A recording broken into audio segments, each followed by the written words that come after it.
ये लोक अदालत और ये सब चीजें सिटीजन्स की फैसिलिटी के लिए रखा गया है। इतने ज्यादा केसेस पूरे इंडिया में चल रहे हैं, लोक अदालत के थ्रू बहुत आसानी से ये सॉल्व हो जा रहे हैं। इससे कोर्ट का भी बोझ कम हो रहा है, लोगों की भी आसानी हो रही है। इसका ज्यादा से ज्यादा लोगों ने फायदा उठाना चाहिए।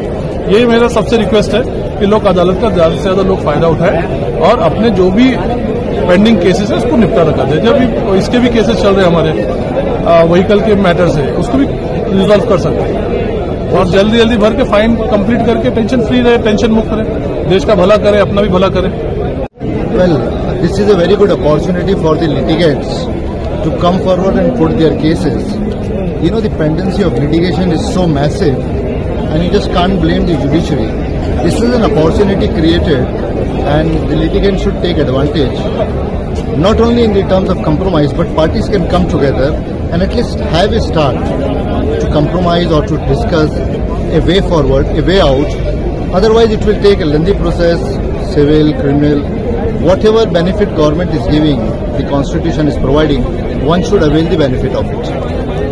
नोटिस आई हुई है कि भाई लोक अदालत में पैसे भरने के लिए आओ बोल के, तो यहाँ वसूली केंद्र लगा हुआ है। जज साहब यहाँ पर है ही नहीं, बच्चे पैसे थोड़े वो साथ में लेके आए हुए कि भाई 1500 रुपये रिक्शे वाला भर नहीं सकता, उसकी आमदनी है नहीं 1500 रुपये, तो वह कुछ कम पैसे, जज साहब कुछ पैसे कम करेंगे। ये आस पर काफ़ी रिक्शे वाले यहाँ जमा है और यहाँ पर जज साहब तो है नहीं, वो पुलिस वाले हैं, वो बोले कि जितने पैसे की पावती है उतने पूरे भरना पड़ेंगे। और मसला असल में शहर का ये है कि हमारे को पार्किंग और स्टैंड नहीं है।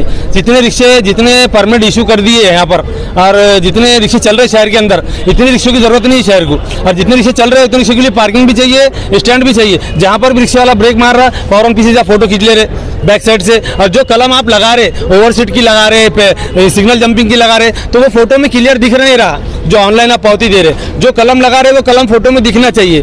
और हम वो गलती इंसान से होती है, हम वो पैसे भरने को भी तैयार है, लेकिन हमारी औकात के हिसाब से एक रिक्शे वाला 500-600 रुपये कमाता तो वो 200 रुपये की पावती भर सकता। 1500 रुपये बोले तो मेरे पास में चाबी है, अगर किसी को लगता है कि वो 1500 रुपये कमा सकता तो वो जाके धंधा रिक्शा चलाए, 1500 रुपये कमाए, गाड़ी उसके नाम पे कर देंगे शाम में। हम हमारी डिमांड ये है कि अगर लोक अदालत है तो यहाँ पर जो लोग रिक्शे वाले आए हुए हैं तो उनको पैसे कम करके दिए जाए। किसी की 10,000 की पावती है, किसी की 25,000 की, किसी की 40,000 रुपए की पावती है रिक्शों के ऊपर, और रिक्शे की कीमत भी नहीं है। इतनी रिक्शे की पावतियां हो गई, अब जितनी रिक्शा बेचेंगे तो उतने पैसे भी नहीं आएंगे, उतनी की पावती रिक्शों पे चढ़ गए 30-40,000 रुपए की। कहीं भी अब ये लोग थोड़े बहुत ये आस पे आए कि भाई 1000 की जो 1500 रुपए की पावती है तो जज साहब कम करेंगे, 200-300 करेंगे के लिए। लेकिन कल इन्होंने कल क्या करेंगे, इन्होंने आपको नोटिस आई थी, आपने पैसे नहीं भरे, कल गाड़ी लगाना चालू कर देंगे। अब हमने क्या करना वहाँ गाड़ी खड़ी करके, फिर हम तो पैसे भरने के लिए आए हुए ना। जो भी जिसको भी पावती मिली सभी रिक्शा वाले उपलब्ध है यहाँ पे, 100 या 200 जो भी सबको पावती मिली वो रिक्शा वाले उपलब्ध है यहाँ पे। आज हमारा वो नियोजन वो था कि भी हम फाइन भरने के वास्ते में आए कि 2 पैसे आज कम होंगे बोल के हम यहाँ पे आए वाले, नहीं तो लोक अदालत में आए वाले, नहीं तो हम ये पैसे पुलिस स्टेशन या कोई भी पुलिस वाले के हाथ में भर सकते या ऑनलाइन भी भर सकते थे हम पैसे। हम लोक अदालत लगा बोल के हम 2 पैसे कम होंगे बोल के इसके वास्ते में यहाँ पे आए वाले थे, मगर यहाँ पे कोई जो हमारे को कुछ भी डिस्काउंट नहीं मिल रहा। जो पैसे है लगे हुए वो हमारे को देना ही है, वो वहाँ पे भी देना थे, यहाँ पे भी देना है, मगर हमारा कुछ उपलब्धि नहीं हुआ है यहाँ आके, ये हमारा बोलना है। रिक्शा यूनियन के लीडर का है आप? हमारे यूनियन के लीडर, हमारे रिक्शा यूनियन लीडर तो हमको ये मालूम नहीं था ना कि हम यहाँ फाइन भरने के वास्ते में आए थे। रिक्शा वाले सब लीडर का कोई काम ही नहीं था यहाँ कुछ हमारा कुछ मोर्चा भी नहीं था, सिर्फ हमारा क्या काम था यहाँ फौज में बैठे हुए वो फाइन के वास्ते में आए थे हम।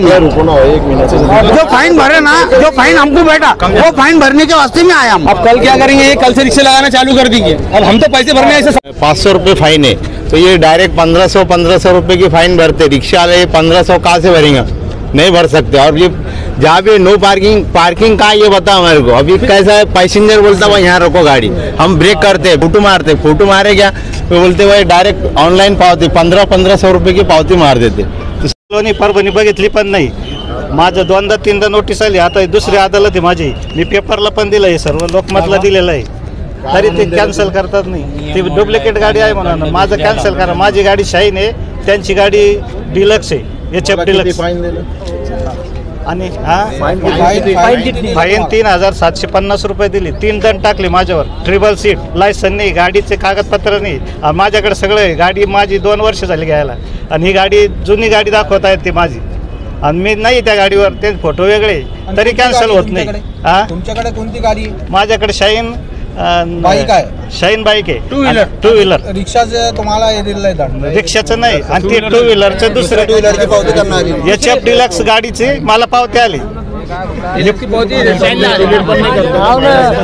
ही गाडी आहे ना, ही गाडी माझी नाही, परभणीचे माणसं वेगळे, आणि परभणीची पावती मला आली. आणि संजय मारुती जाधव, आणि मी बोदेगाव बुद्रुक, तालुका फुलंब्रीचा आहे. आणि यांनी